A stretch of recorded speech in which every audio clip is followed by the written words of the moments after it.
Pemerintah melalui Kementerian Pekerjaan Umum dan Perumahan Rakyat (PUPR) terus membenahi Trans Kalimantan. Percepatan pembangunan Trans Kalimantan dilakukan untuk menunjang kegiatan ekonomi warga di Pulau Kalimantan. Kesenjangan antar wilayah di Kalimantan terus diminimalisir.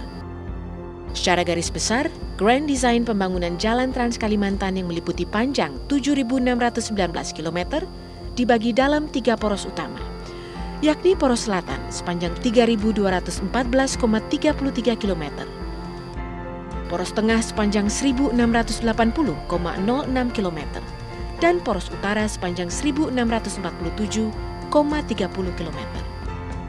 Untuk Trans Kalimantan sendiri, perkiraan anggaran yang diperlukan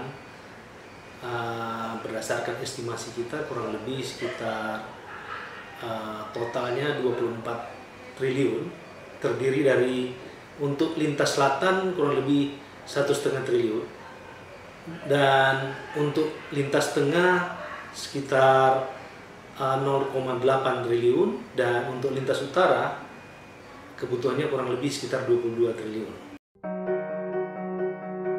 Sementara menurut wilayah administrasi, ruas yang menghubungkan 5 provinsi di Pulau Kalimantan ini membentang sepanjang 1.204 km di Kalimantan Selatan. Kalimantan Tengah mencapai 2.002 km, Kalimantan Timur 1.710 km, kemudian Kalimantan Utara 585 km, dan di Kalimantan Barat 2.117 km.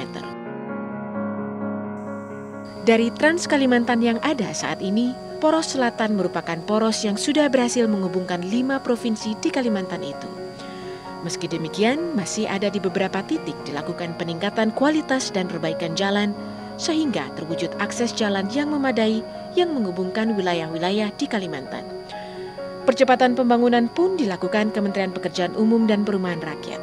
Sementara pelaksanaannya di Kalimantan dilakukan oleh Balai Besar Pelaksanaan Jalan Nasional. Balai Besar Pelaksanaan Jalan Nasional BBPJN 11 meliputi Kalimantan Barat, Tengah, dan Selatan. Sementara BBPJN 12 meliputi Kalimantan Timur dan Utara. Sedangkan anggaran yang dikeluarkan untuk melakukan percepatan ini mencapai 4,2 triliun rupiah. Di Provinsi Kalbar saja kita perlu 1,4 triliun.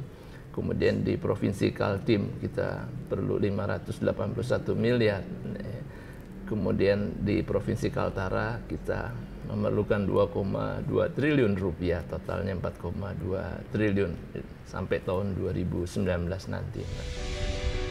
Keberadaan Trans Kalimantan pun turut andil untuk rencana pembangunan wilayah pengembangan strategis WPS yang akan terintegrasi dengan Jalan Trans Kalimantan ke depannya, di mana WPS ini disesuaikan dengan sektor perekonomian utama, yaitu pertambangan, pertanian terutama perkebunan, dan industri pengolahan serta sektor perikanan dan kehutanan. Khusus mengenai Kalimantan, kita punya wilayah pengembangan strategis Ketapang, Pontianak, Sikawang, Sambas. Ini potensinya besar sekali. Terus ke Temajuk, Sebatik, Balikpapan, Samarinda, Maloy, dan kemudian Palangkaraya, Banjarmasin, dan Batu Licin. Itu yang akan kita kembangkan di sana.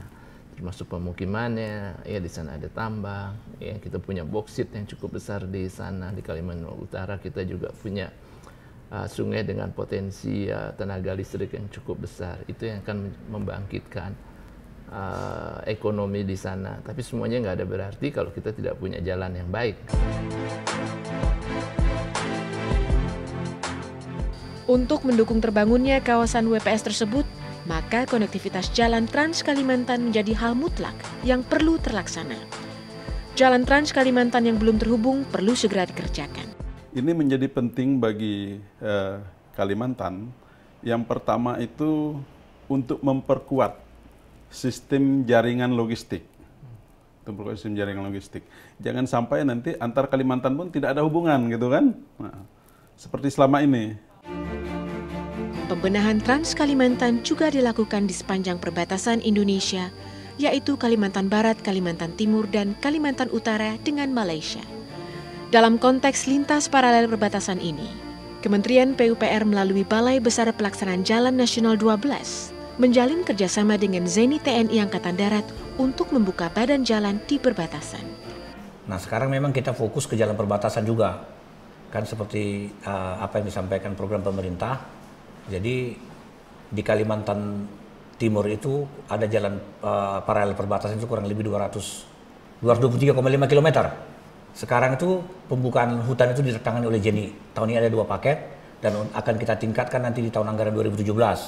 Sedangkan di Kalimantan Utara itu kurang lebih ada 900 km.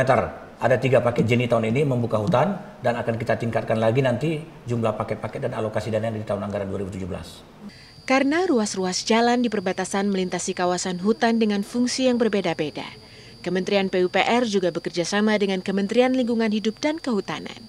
Ini kaitan dengan jalan atau trase jalan ini yang akan melewati kawasan hutan. Nah, kawasan hutan itu biasanya disebut dengan KBK, Kawasan Budidaya Kehutanan. Nah, ini ada 2 di sini, baik hutan lindung maupun hutan produksi. Nah, kalau di hutan lindung, itu yang tentunya tidak ada dibebani hak di sana, itu umumnya akan apabila trase jalan tadi, jalan Trans Kalimantan lewat sana, itu ada konsep-konsep yang dinamakan pinjam pakai kawasan hutan. Nah, ini merefer dari Peraturan Menteri Kehutanan nomor 50 tahun 2016.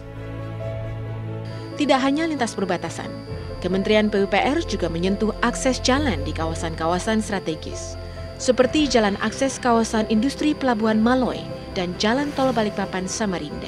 Bahwa ini sudah menjadi penanganan kabinet yang sekarang oleh Pak Jokowi dan Pak Yusuf Kalla, menjadi bagian dari 1000 km jalan tol nasional. Jadi panjang 99,02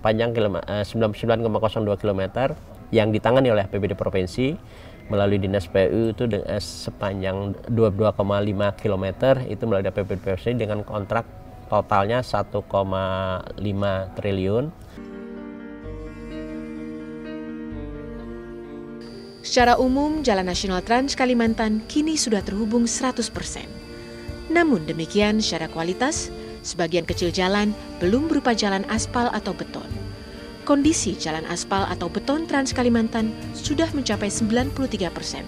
Sementara sisanya berupa agregat atau batuan berbutir. Ruas jalan nasional untuk kondisi sekarang setelah ada pemisahan dengan Kaltara itu panjangnya menjadi 1.710 km. Kondisi mantap kurang lebih 93%. Kemudian untuk yang itu menjadi penanganan oleh APBN melalui BPJN 12. Kemudian untuk Dinas PPR sendiri untuk yang menjadi penanganannya itu kurang lebih 1.600 km. Kondisi mantapnya kurang lebih 83%.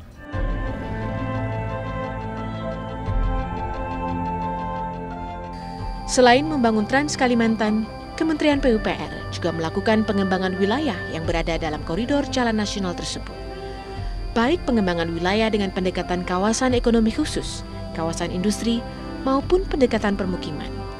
Bahkan Kementerian PUPR menggelontorkan dana total 15,1 triliun rupiah, yang terdiri dari 11,8 triliun rupiah dari APBN dan 3,3 triliun rupiah dari sumber dana alokasi khusus infrastruktur.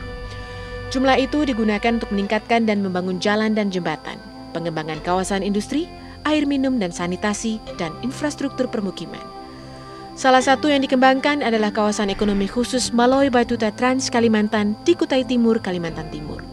Di tempat ini akan dibangun sejumlah industri, terutama industri yang akan mengolah bahan mentah, sehingga lebih memiliki nilai lebih sebelum diekspor.